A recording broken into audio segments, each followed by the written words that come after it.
Making your way in the world today takes everything you've got. Taking a break from all your worries sure would help a lot. Wouldn't you like to get away? All those nights when you've got no lights, the check is in the mail, and your little angel hung the cat up by its tail, and your third fiancé didn't show. Sometimes you wanna go where everybody knows your name, and they're always glad you came. You wanna be where you can see our troubles are all the same. You wanna be where everybody knows your name. Roll out of bed, Mr. Coffee's dead. The morning's looking bright. And your shrink ran off to Europe and didn't even write. And your husband wants to be a girl. Be glad there's one place in the world where everybody knows your name, and they're always glad you came. You wanna go where people know people are all the same. You wanna go where everybody knows your name.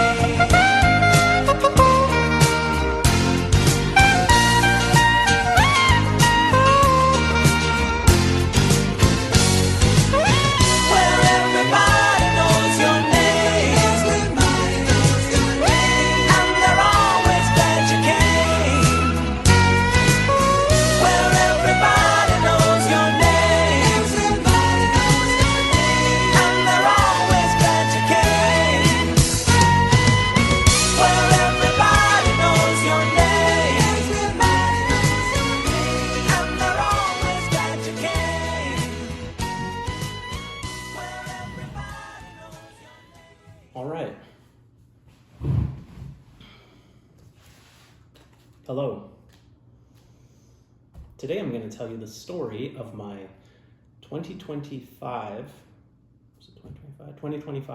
Blading Cup experience. Sorry, 2024.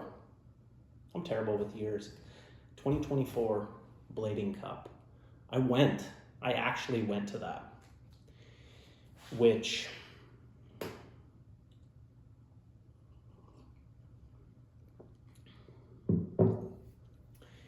I've not been to a skate comp like that. I had not been to a skate comp like that in about 20 years. The last comp I went to was in 2006-ish, Barn Burner in Seattle. Me and Joey and I can't remember who, but yeah, we went to Barn Burner in 2006. And the vibe, the energy was so negative. There was actually a point where a very well-known skater walked by me and gave me one of these shoulder checks. I'm not exactly sure that it was on purpose, but he didn't apologize.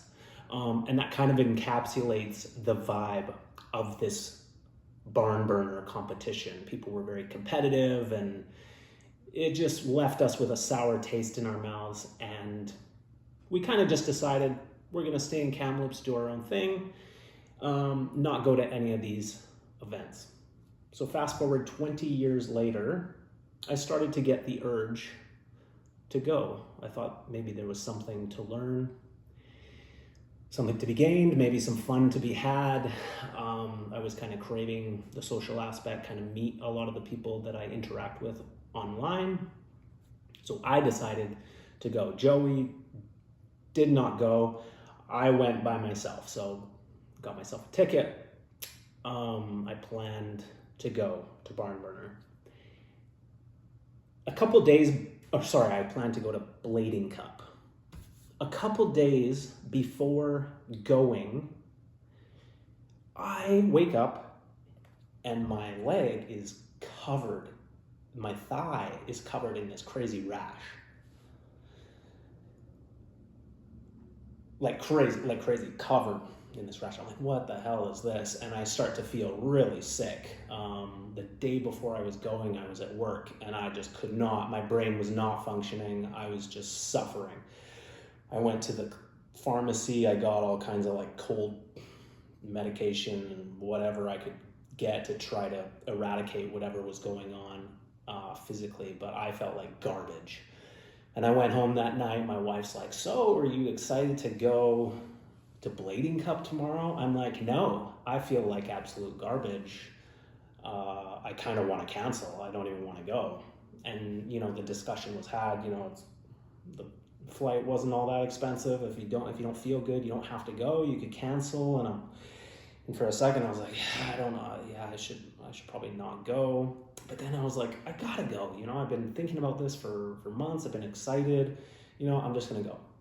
So the next morning, I hopped on that flight and I flew to California.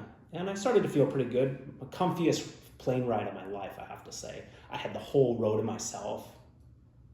I was spread out. It was extremely comfortable, and I was feeling good. I was very happy about my decision to go, and I was really excited. And I land, and I met up with Lawrence Ingram at the airport, and right away the vibe with him was awesome.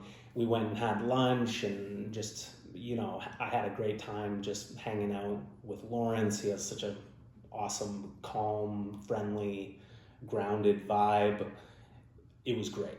You know, I knew that, you know, rooming with him was an awesome decision, and, you know, I was excited for the weekend. And that evening, you know, we had lunch and we hopped in the car, and he's like, yeah, I just got to swing by the shop and pick up some boxes. And I was like, yeah, okay. And in my head, I thought, you know, he was swinging by I knew he had to get stuff for his trade booth.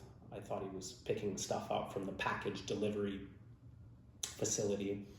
And we pull up, and I'm like, holy shit, is that the them shop? And I had this feeling of like, oh my God, like there's just shock hit me of like, I don't know, it was just, I don't do things like this. I don't go to the them shop.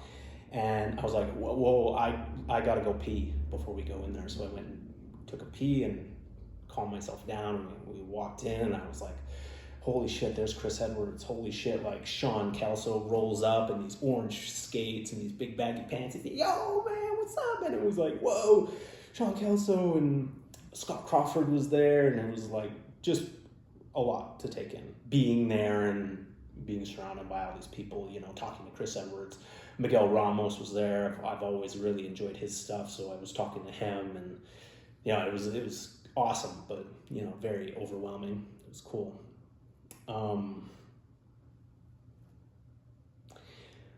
And then that night, there was an Airborne premiere, which I really wanted to go to. Lawrence did not go, so he's like, that's cool, I'll drop you off. So he drove me, really nice of him, dropped me off. It was like across the street from the them shop. And, you know, parts of this story are a little bit embarrassing, but I just want to tell it as honestly as I can. I'm so far removed from my mindset at that point, but I just want to explain things through what I was thinking and feeling and honestly how it happened. So I hop out of that vehicle, and right away there's a group of kids that look at me, and they're like, holy shit, it's him. And they're just like shocked and like starstruck. And I don't experience things like that in my everyday life. It was, they were like, oh my God, what the hell? Like, you know, they were really, really excited to see me. And a dude pulls up his sleeve, and he's got a mushroom blading tattoo. And it was like, and yeah, it was, that was a lot. But then, you know, I went in and again had really awesome interactions with everyone. Everyone was really cool in the movie theater. And, you know, I watched Airborne in a movie theater, which was very cool, surrounded by rollerbladers and some of the actors that played some of the characters in Airborne were there. Obviously, Chris Edwards was there, and they did like a little Q&A before and after. It was a very cool experience. And there was one moment where I was sitting there, and Jung Q just rolls in this like red leather jacket and sits behind me in the movie theater. I just turned around and I just gave him a really serious handshake. Seeing him in person was like awesome. There was something about that was memorable and very, very cool. But I ended up kind of ducking out a little bit early. Obviously, I was a little bit elevated at that point. I was excited to go and just get a good night's sleep. And I did. And then the next morning, recorded a really awesome podcast with Lawrence. That was a really fun experience in the hotel room. Doing podcasts in person are just so much more enjoyable than doing them online. It was very, I'm grateful that me and Lawrence had the opportunity to record a conversation in person. That was very cool. And then we spent the rest of the day driving around California, picking up various things for his trade booth and picking up some of the boys that are on his standard team. We picked up Brian and Luke and Yandriel. Meeting them was really cool. They were all very, very friendly, and I was immediately shocked at how fucking charismatic Brian Weiss is in person. He's a very charismatic human being. And it was very interesting and fun to just sit in a vehicle and listen to conversations and take part in conversations with those people. I was still dealing with this rash situation. I tried like going out on a California beach and just letting the sun soak on this rash, seeing if that would help. Tried getting some creams. I tried washing all of my clothes, thinking maybe there's like bed bugs or something in my clothes. Still dealing with this weird rash situation. But I felt okay. I even wanted to skate. I encouraged the boys, and we went to an evening session at one of the skate parks in Santa Ana. I think it was like the Thursday night skate. And I skated around, and it was fun. It was I had a decent session. It was really interesting to like.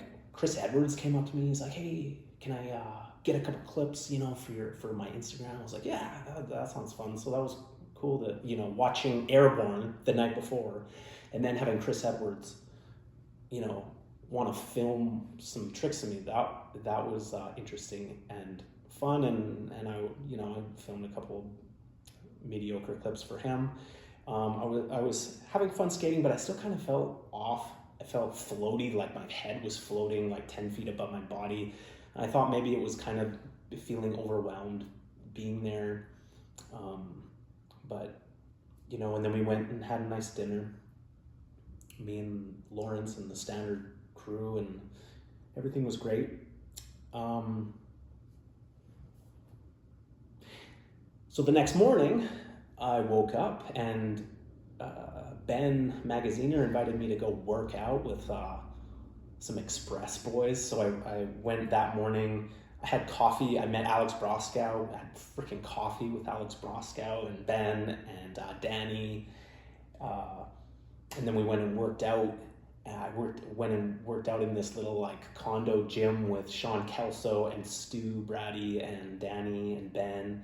And it was just like this bro fest. It was awesome. I was still feeling off, so I took it easy, but like getting a pump on with all these like boys. There was a lot of testosterone. It was really like a great way to start the day, It was like really something that I miss in my everyday life is like that testosterone energy, lifting weights. I wish I had a weightlifting crew. That would be fun. So that would, that was very, very cool. And while we were there, it was surreal. People were staying in that same condo. So like Mick Castles rolls out and he walks by the gym, and Soichiro walks by, and Jung Kyu, and it was just this constant barrage of like people that I know online, but seeing them in person and interacting with them and getting photos with them. I was very elevated. Very elevated. So we leave the workout and I walk to the blading cup area. The first thing I see is a very young girl, must have been like 10 to 12-ish, and her dad is helping her. She's skating up and her dad is holding her hands while she like hits a royale on a little P-rail. And there was something about witnessing that, I just burst into tears, which is very unlike me. I probably hadn't cried before that for 10 years. And I was sobbing like a baby, uncontrollably. Snot was just pouring out of my nose and I lose it. I'm out of my mind. I'm crying. Some very nice gentlemen came up with some Kleenex and, sat with me and helped me deal with that situation. But I kind of knew at that moment I was a little bit out of my head and, I was a bit, mind you, the funny thing about that is I was talking to Colin Martin later on, and he described the exact same situation with the exact same girl, seeing her skate and being drawn to tears, being moved to tears by the same girl. And the same thing happened to Andrew Numerowski. So I'm not alone. I'm not absolutely insane, okay? This little girl was like skating around Santa Ana, making grown men cry all over the place. I was not the only one. But after that, I wandered around the trade show, again, meeting all sorts of people. Eric Schrein.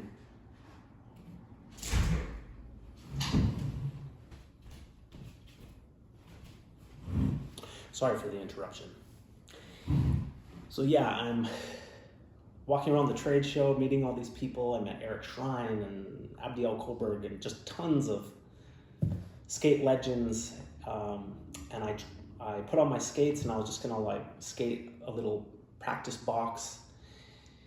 And again, I felt so off, just like my head was floating 10 feet above my body. That's the only way I can describe it. I was like, ugh. And then I talked to my wife, and back home, my family realized they all had strep. So I was like, oh my God, this rash that I have is probably scarlet fever caused by strep.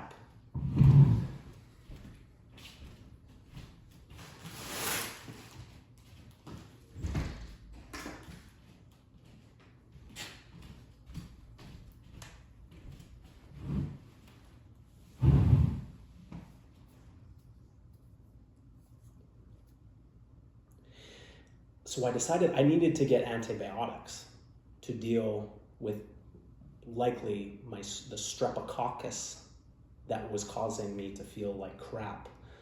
So I started wandering around. I went to pharmacies asking if I could get antibiotics. They're like, no, you need a prescription for that. I was like, I don't have a doctor. And they told me like there's walk-in clinics. And so I wandered around Santa Ana. I actually found a walk-in clinic and I went in, and the ladies were very nice. The service that you get in the United States for healthcare is far beyond what you get in Canada. They were so thorough and so friendly. Honestly, one of the best healthcare experiences I've had in my entire life. But they, diagnosed, they said, yeah, you probably have strep. And they gave me an antibiotic we do not even have in Canada. I think it's Z-Pak. They gave me a shot in the butt of Z-Pak. It was like this heavy duty shot. And also a prescription for a few pills that I could take in the future. But it was funny, as soon as I got this shot, it was placebo. It had to be placebo, but I felt so good. And I remember thinking, this is totally absurd, and I'm embarrassed to even say it out loud. But I started to have this voice in my head telling me that I was going to win Blading Cup.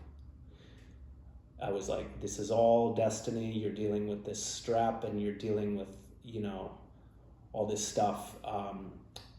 You're going to overcome it and you are destined to win. And it was such a strong voice. I started to believe it. I was out of my head. I was so out of my head. But I was walking back to the comp thinking, yep, tomorrow, because tomorrow was the event, I had signed up for pro, which was completely absurd. You're gonna win. And I really believed it. It's very embarrassing to say out loud, but that's what was going on in my head. So I went back, I watched the open comp, and I watched the girls comp, and I have to say, I was so out of my head, and watching a skate comp like that in person, it was one of the most moving experiences of my life, beyond any concert or movie or entertainment that I had ever experienced. I really, really enjoyed it. And at one point I caught myself doing this with my jaw, I was so stoked. I was just like, I had not, taken any drugs or anything like that, but I was just extremely hyped on watching this event. There was a DJ playing dope music and people just going off on the street course. Girls, the level of skating that the girls did, I've never seen girls skate on that level, so it was incredibly moving to see. So it was a very strong experience just watching these events. And I went back to the hotel that night and I could not sleep. I was so hyped, I could not sleep. And I kept having ideas for tricks to do on the street course. And my mind was just on fire thinking about all this stuff that I could do on the course. And in my crazy brain, I was like, this course was designed for you to win. This course was made for you. Nobody can light up this course the way you can, in my head. And I was thinking of all these tricks that I could do, and I was planning it out. And I was trying to sleep, but then I'd have an idea. Oh, I gotta take that note. I'll pull my phone, take a note of the trick that I was gonna do. Okay, go to sleep, go to sleep, go to sleep. Oh, I got another great idea. And my list of tricks was just like, and I did not sleep a single wink that night, which should have been my first sign that I was out of my head. But that morning I planned to get up early and go practice on the street course so that I could get a feel for the course without it being crowded. That was my game plan because I was going to win, right?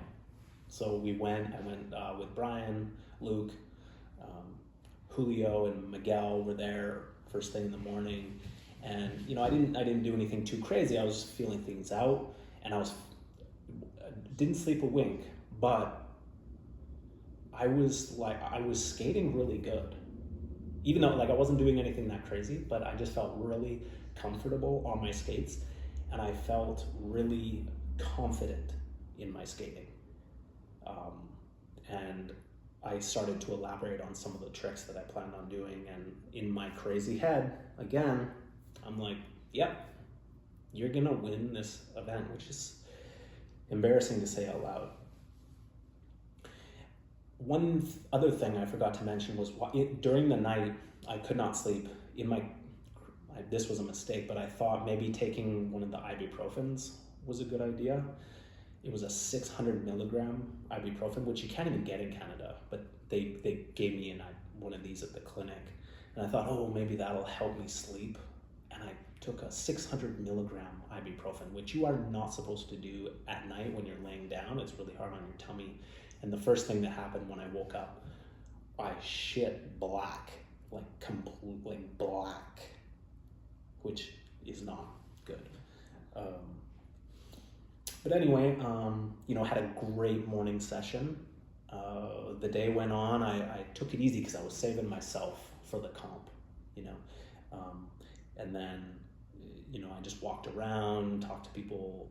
Again, a ton of ego stroking, a ton of like, oh my God, I've been watching your videos and love them and blah, blah, blah. Like, can I have your autograph? And, can I get a picture with you? And it just kind of put me into this very egotistical frame of mind. I started to really drink the Kool-Aid, and this idea that I was going to win this comp really solidified in my head. Can I help you, buddy? I'm just recording a little video. Do you want to come say hi?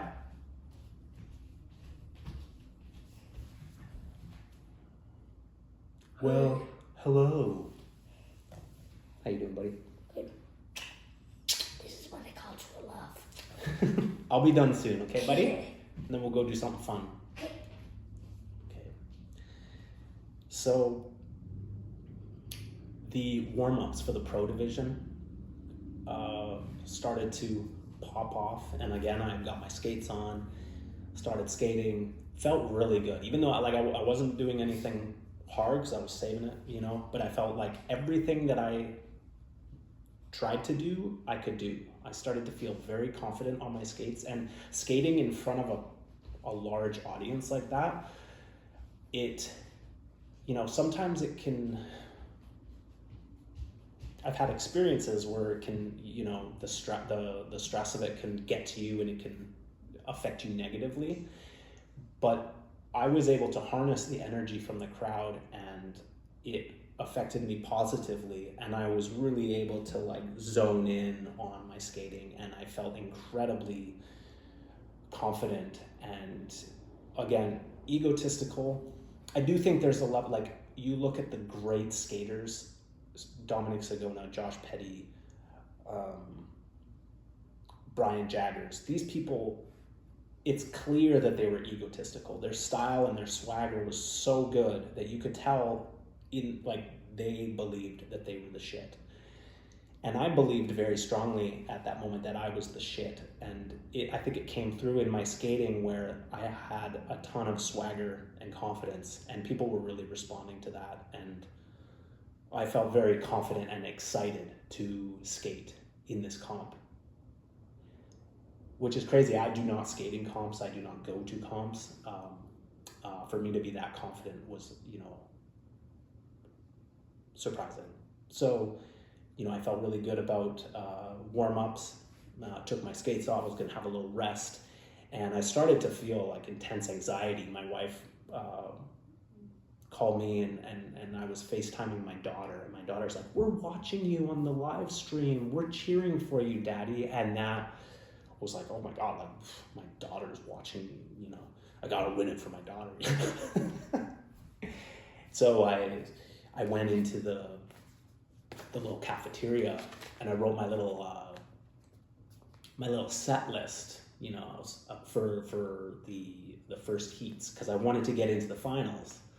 I started to strategize. I was like, okay, I want to do good. I want to skate good, but I got to save my good stuff, my best stuff for the finals, but I want to skate good enough to get into the finals.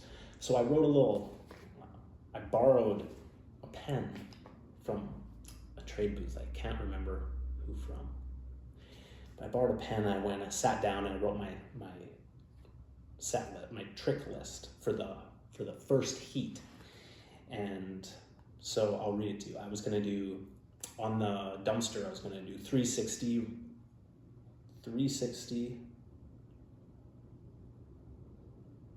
land on my right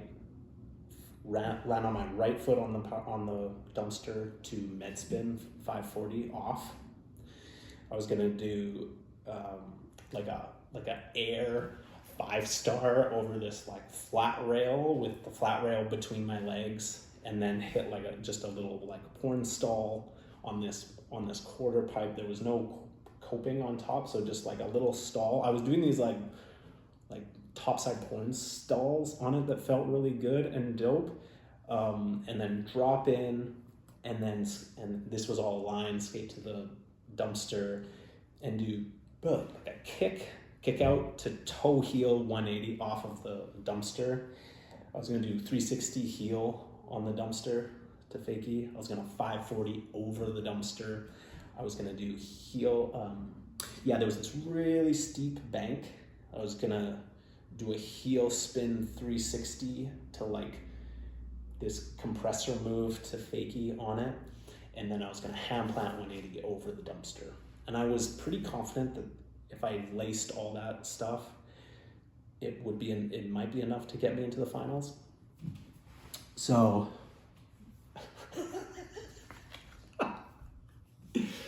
it's absurd. This is absurd because I'm skating against freaking Montre Livingston and Nils Janssen. Like, dude, there's no way you would have made it into the finals. I was a crazy person. I was actually a crazy person. I lost my marbles. It's embarrassing, but it is what it is, okay? So I'm sitting there, the first heats are going. I was in like the last heat. I think there was like 10 heats. There was a lot of people skating in this. It was a big event, 5 or 6 at a time. And, I think they got to the 3rd or 4th heat and I kept going back like, oh my God, like what heat are they in? I was like feeling that stress. Like, I don't want to miss it. I got to be ready. But the first heats were going off. So I try to calm myself, right?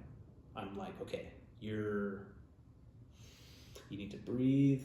So I'm sitting in the standard booth, just meditating, close my eyes, and I'm just breathing, just calming my nervous system, preparing for victory, okay? Meditating. And I start to feel some sprinkles, some peppering. Open my eyes, I'm like, what the hell? Like, and it just starts pissing rain.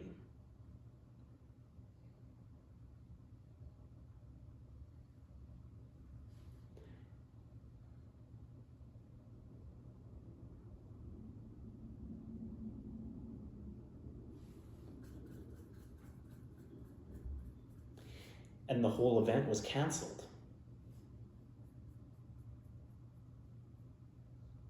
I didn't even skate.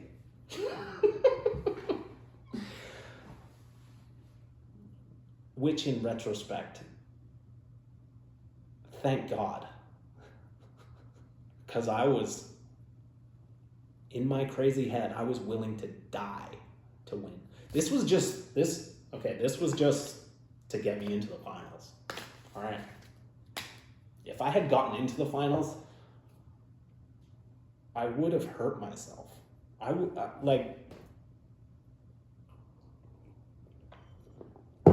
But I was like, what the hell, I was gonna win this shit. There was this feeling of like disappointment and this feeling of like, I've come all this way, and this feeling of, I've been looking forward to this for months. I was very disappointed at that moment. I didn't have that experience that I signed up for. I signed up to skate in pro. In my crazy head, I was going to win, okay?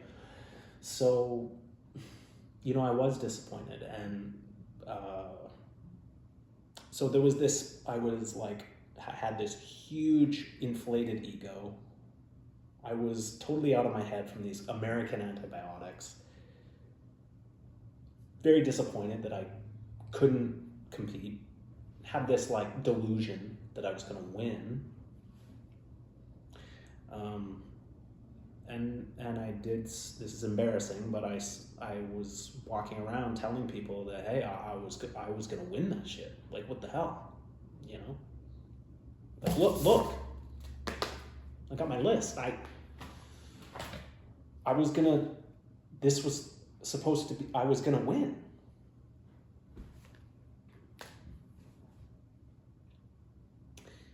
I was, in that delusional state.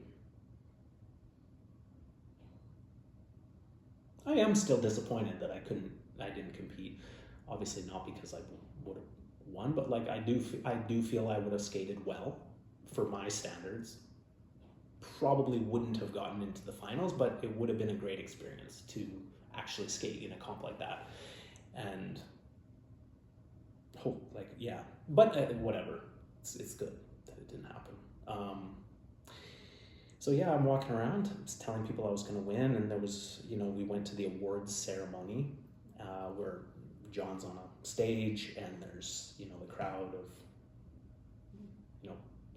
the audience of people, and he's, he awarded the open winner and the women's winner, and there was kind of a lull in the ceremonies and blah blah blah, and I went up and I was talking to him, and I started telling him, I was gonna win, this sucks, I'm disappointed, but I was doing it I was out of my head, so I was definitely doing it in a very arrogant, obnoxious way. And he looked at me very sternly and he said, "You're pissing me off. You need to fuck off." And I realized at that moment I was being an asshole. And it was very, very embarrassing, and I shit my pants a little bit, to be honest, when he did that. And I realized, physically I was unwell, mentally I was out of my head, and I was extremely, extremely embarrassed. And again, I was brought to tears. This time, very negative tears of embarrassment and sadness and regret. And luckily, Danny Beer kind of came and sat with me and helped me through that. It was bad. Totally deserved. I deserved to be put in my place. I deserved to be told that my behavior was unacceptable, and I own that. But I've been embarrassed of that, since it happened. I've thought about it pretty much every day. It's crossed my mind, and it's embarrassing. It is what it is. It happened, and I texted Joey a very, very absurd and arrogant message. I said, "Only God can judge me," and that's such a lame thing to say. But what I meant was that people can't really understand what I went through. If you need to completely understand the entire experience from start to finish.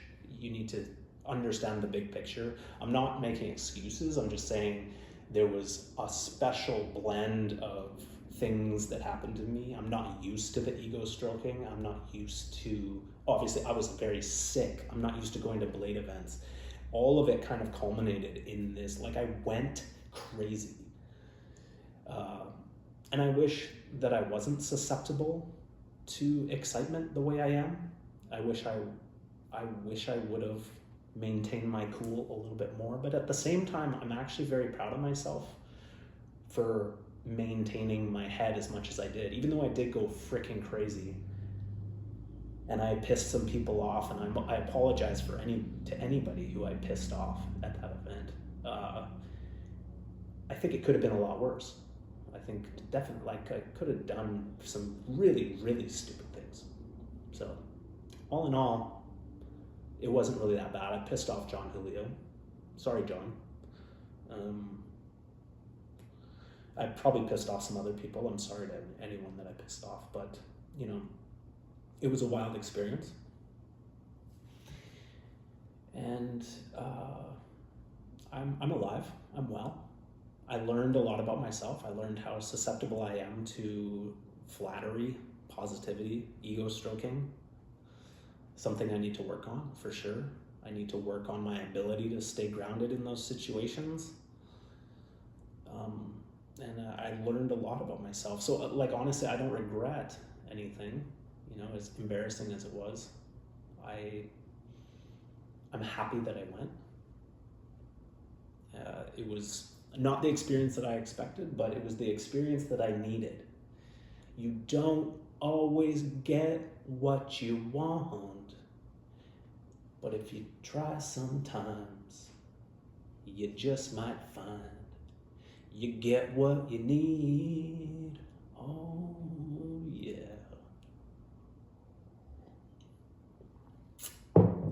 it was a lot. It took me weeks to recover from that. What? Are you disgusted by my singing? Is it that bad?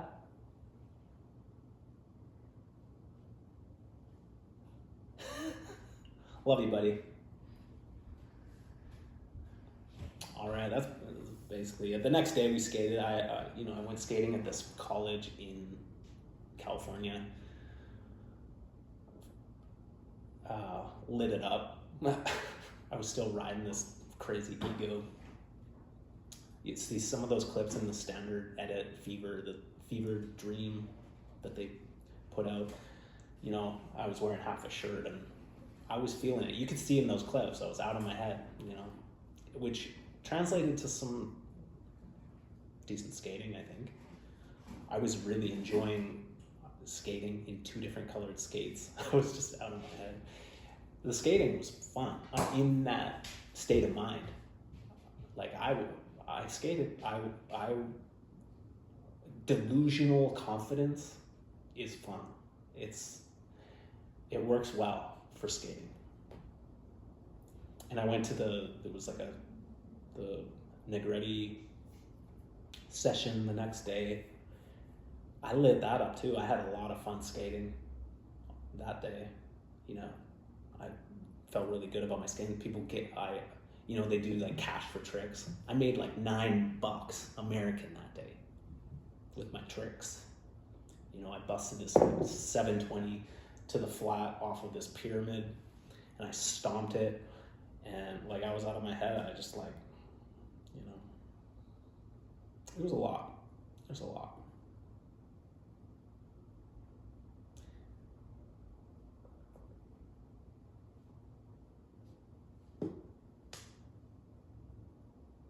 If I could tap into some of that energy on a day-to-day basis while being grounded, I would achieve a lot of things. But it's like it's a dangerous state of mind. You wouldn't want to live in that state of mind. Your life would go to shambles really quick.